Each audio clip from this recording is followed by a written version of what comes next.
Hi friends, it's Miss Mandy and I am here this morning to read you a story and to say hi and that I miss you guys so much and I just can't wait to see you guys in person and to give you big hugs.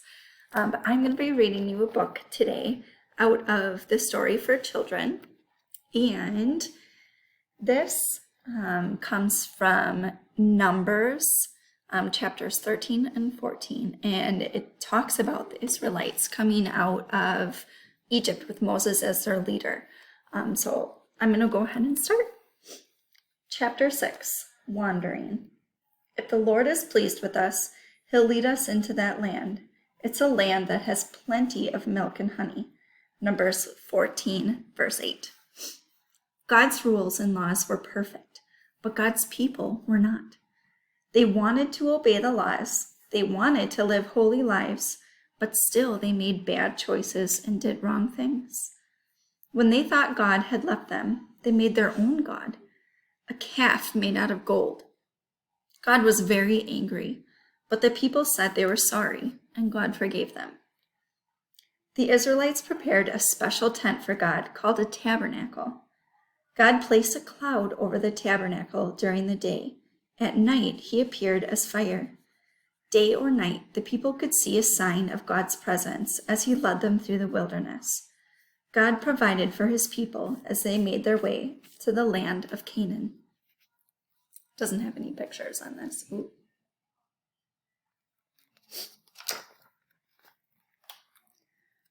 God's brave explorers. I'm going to have to get used to this. After traveling in the wilderness, Moses and the Israelites reached the edge of Canaan, the land God promised for his people.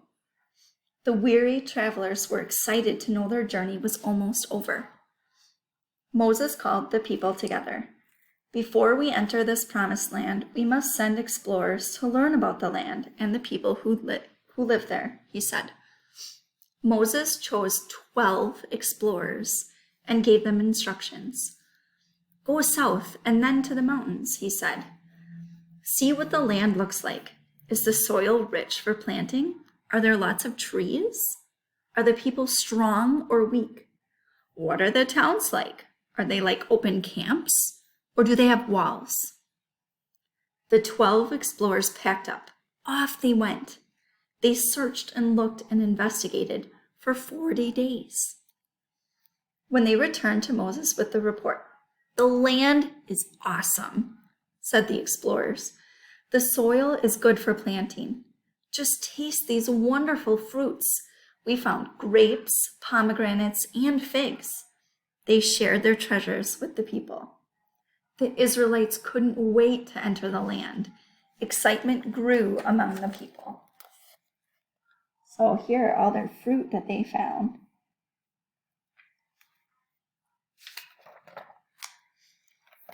But when Moses asked about the Canaanites who lived in the new land, the explorers began to disagree. 10 were fearful and told the others, "We can't go there. The cities are huge and they have tall walls around them. The people are big and strong. Some are big as giants. They will try and kill us if we try to take their land," they cried. The fears of the 10 explorers quickly spread through the camp. "We were better off in Egypt living as slaves," the people protested.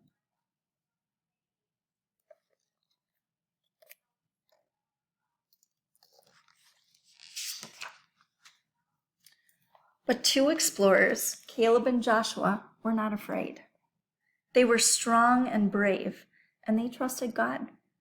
"We can do it. We can take the land. The Lord is on our side. Don't be afraid of the people. They have no protection, but the Lord is with us."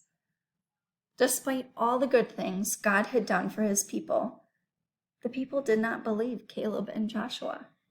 God was angry with the Israelites' lack of faith. Moses pleaded with God to forgive the people. God listened to Moses and agreed to forgive. But God did not allow his people to enter the land for another 40 years.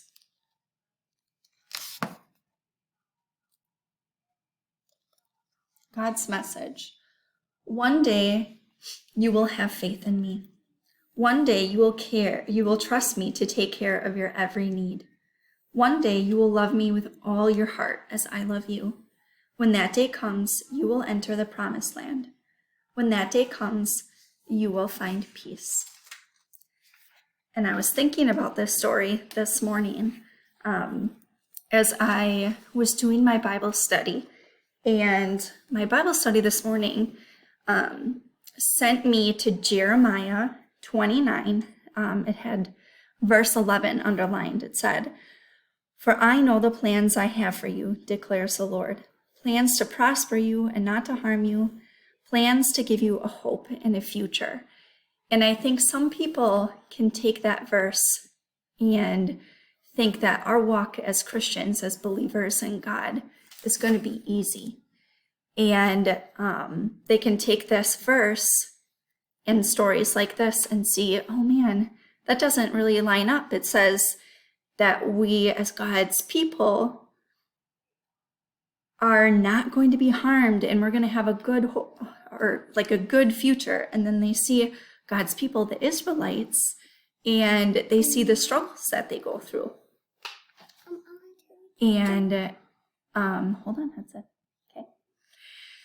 And that's not what God's plan is that he's talking about here. In our life, we have to depend on God, and the struggles that we go through bring us closer to God. And I know that even in this time where we've been home and we've been having to deal with our siblings more and our families, that it can seem like it's hard and it's not very fair, but we can trust in the promises. God talks about hope and a future, and that is for us as believers. We have a future after this life to look forward to.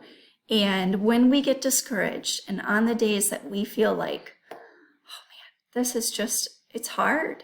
Our lives aren't probably going to be easy, but we have the hope and the future that God promises us. So I pray that you guys can dig into God's word and see what he says and see what his promises are, because those are the things that we can hold on to when things are hard. And I know that 40 years in the desert must have been super hard for the Israelites, but they know that their God has a plan for them in the future, just like God has for you and me.